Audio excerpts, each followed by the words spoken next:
근데 앞서 뭐 분여차 얘기 잠깐 했는데 이재명 대표 관련해서는 일단 뭐 형사사건 피의자고 피고인이고 5개 재판을 받는데 지지자들 입장은 이게 정치 보복 수사를 해서 뭐 이렇게 된 거다. 그래서 이제 아니 최근에 그 이화영 전 경기도 평화부지사에 대한 판결도 나왔지만은 제가 아무리 생각해봐도 뭐 윤석열 대통령이 협박해가지고 북한에다가 뭐 돈 갖다 주려고 이런 건 아닌 것 같거든요. 대장동 뭐 어떻게 인간해 주는데 윤석열 그 당시 검사가 무슨 압력 넣은 거 하나도 없을 것 같거든요.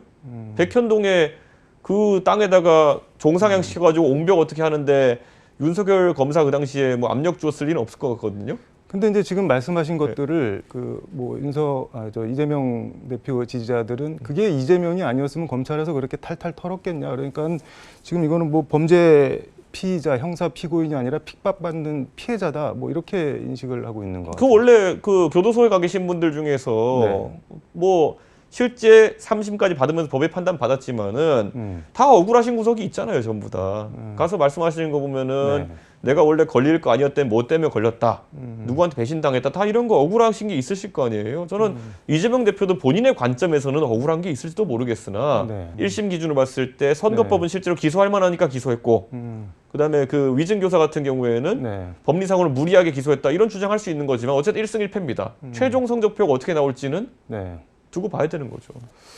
근데 뭐 다 떠나서 어쨌든 이재명 대표가 여론조사하면 압도적 1등이잖아요. 뭐 나머지 후보들 다 더해도 이재명 대표가 더 혼자 높은데 이런 여론조사는 저는 또 처음 보는 것 같은데 이거 어떻게 보세요? 저는 이제 이재명 대표가 사실 득이 될 것이냐 실이 될 것이냐는 요즘 이재명 대표를 과거 뭐 진영은 다르지만은 이회창 총재에 비유하는 분들이 좀 있는 것 같아요. 어떤 점에서? 이회창 총재가 2번이나 이제 대선 후보를 큰 당에 지내시면서 저분이 언젠가는 대통령 할 거라 생각으로 많은 분들이 지지했고 그래서 사실 그 당시에 한나라당에서도 이회창 총재 말고는 눈에 띄는 분이 없었어요. 그런데 결국에는 나중에 가서 바람에 밀려서 노무현 바람에도 밀리지 않습니까? 그런 것처럼 지금 이재명 대표가 이렇게 홀로 민주당에서 주목받고 있는 위치가 어떻게 보면은 결과론적으로는 나중에 안 좋게 작용할 수도 있다 이렇게 봅니다. 대선 치러지면은 나오는 사람들이 저 빼고는 다 60대 이상일 거다라는 말씀은 이번에 나오신다는 말씀인 거네요. 그렇죠. 그리고 저는 예전에 이제 김영삼 대통령이 71년도에 40대 기수론이라는 걸 이제 주장하셨는데 저는 그게 굉장히 의미 있었다.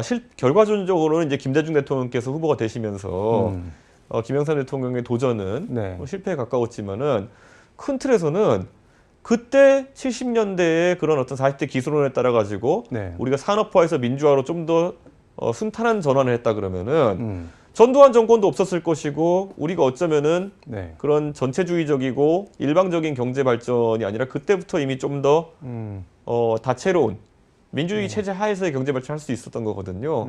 그런데 그때 그 기회를 놓치다 보니까 결국 유신이 찾아왔고 그 유신이 찾아온 다음에 나중에 잠깐의 봄 이후에 다시 12.12를 통해서 신군부가 집권했고 정말 발생했으면 안 되는 광주의 아픔 같은 것도 우리가 경험하지 않았습니까?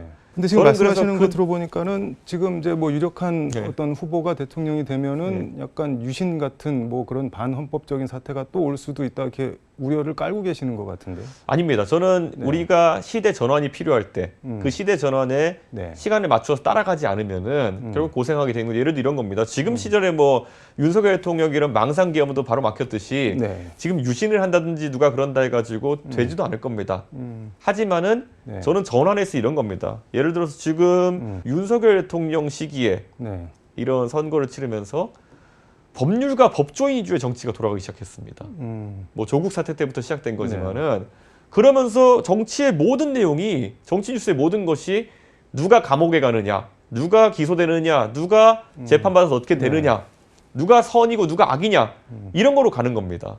그러다 보니까 우리 먹고 사는 문제, 산업의 문제 이런 것들은 다 뒷전에 있는 거고요. 저는 그 와중에 우리가 사실 산업 경쟁력을 키우고 이런 것들은 하나도 논의가 안 되고 AI에 어떻게 대처할까 이런 것들 못 하다 보니까 국가 경쟁력 자체 떨어지는 겁니다. 저는 이번에 대통령이 되는 사람이 나온다면은 그 사람은 예를 들어 국제회의 가가지고 맨날 우리 대통령 뽑아놓으면 꼬다놓은 보릿자루처럼 다른 나라 대통령들, 총리들은 전부 다 가서 인사도 반갑게 나누고 영어로 잘 대화하고 이런 사람들인데 네. 우리 대통령 뽑아놓으면 꿔다놓은 보릿자루처럼 그냥 사람 몰고 다니면서 바이든 날리면 논란이나 일으키고 이러면 애초에 국제사회에 걸맞는 리더들이 이제 대통령이 돼야 되는 것인데 저는 이걸 놓치면은요. 네. 우리는 정말 잃어버린 20년, 30년을 겪게 될지도 모릅니다. 그래서 저는 이제는 네.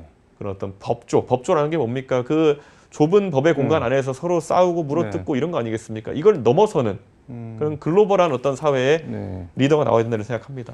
국민의힘하고 합당 고려 뭐 기사에 매우 악의적인 기사다, 뭐 찌라시 보고 썼다 이렇게 원칙적으로 비판을 하셨는데, 근데 지금 상대 후보가 민주당 후보가 워낙 여론조사상 막강하니까 뭐라도 해야 되는 거 아닌가요? 근데 저는요, 제가 이번에 국회의원 선거 당선되면서 동탄에서 우리 동탄의 의식 높은 젊은 유권자들과 함께하면서 느꼈던 거는요, 결국엔 새로운 대안이 나오면은 그 대안을 찍을 수 있다는 걸 보여준 게 동탄 선거입니다. 그래서 저는 제가 동탄 선거 때도요, 제가 처음에 여론조사 막 20 나오고 이럴 때 상대 후보, 민당 후보 막 40, 50 나오고 이럴 때 많은 분들이 저를 아끼시는 많은 분들이 아 그래도 당선되려 그러면은 네가 그 국민의힘 후보랑 연합이라든지 이런 걸 고려해봐야 되는 거 아니야, 단일화든지 해야 되는 거 아니야. 근데 저는 이런 지하에 거절했거든요. 저는 그렇게 생각하지 않습니다. 결국에는 지금 뭐 제가 양비론을 할 건 아니지만은 개혁신당이 그리고 이준석만의 신선함과 아니면 특별함 그리고 진정성 있는 캠페인으로 승부를 봐야 되는 거지, 그렇게 정치공학적으로 뭐 합치면 된다 이런 게 할 필요 없다. 의식이 높고 수준이 높은 유권자의 그런 정치의식을 믿습니다. 알겠습니다. 시간이 다 돼서 마무리 말씀 부탁드리겠습니다. 예, 정말 우리 광주방송 우리 시청자 여러분, 정말 대한민국이 이제는 한 단계 도약하기 위해 가지고 정말 화끈한 선택을 한번 해주셨으면 하는 생각입니다. 그 선택이라는 거는 지금까지 국회에서 아웅다웅하면서 누구를 감옥에 배니 누구를 방탄하느니 이런 걸로 싸웠던 정치권에 한번 경종을 울려줬으면 하는 생각이고요. 그럼 바로 미래 세대가 선호할 수 있는 다양한 아젠다들을 갖고 올 수 있는 그런 새로운 정치의 장을 만들어주시는 것이다, 이렇게 생각합니다. 네, 고맙습니다. 오늘 말씀 여기까지 듣도록 하겠습니다. 예, 감사합니다.